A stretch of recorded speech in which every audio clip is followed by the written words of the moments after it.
Hi everyone, আজকে আমি বানাচ্ছি মাছের মাথা দিয়ে মুড়িঘণ্ট। তার জন্য শুকনো কড়াতে আমি ডালটাকে ড্রাই রোস্ট করে নেওয়ার পর আলুগুলো ভেজে তুলে নিলাম। এরপর ফোড়নে দিচ্ছি শুকনো লঙ্কা, তেজপাতা, গোটা গরম মশলা, 5 ফোড়ন, কাঁচা লঙ্কা আর রসুন। এরপর পেঁয়াজটাকে হালকা ভেজে নিয়ে মাছের মুড়োগুলো আমি ভেজে নিচ্ছি।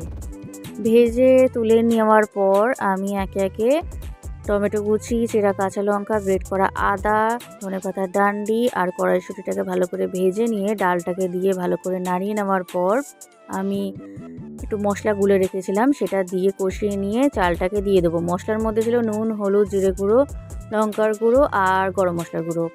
এরপর গরম জল অ্যাড করে চাপা দিয়ে একটু ফুটিয়ে নেওয়ার পর ভাজা আলু আর মাছের মুড়োটা দিয়ে ধনেপাতা দিয়ে ঘিয়ের মধ্যে জিরে ফোড়ন দিয়ে আমি মুড়ো ঘন্টর মধ্যে দিয়ে চাপা দিয়ে রেডি হয়ে যাবে মাছের মাথা দিয়ে টেস্টি টেস্টি মুড়ো ঘন্ট। বাই।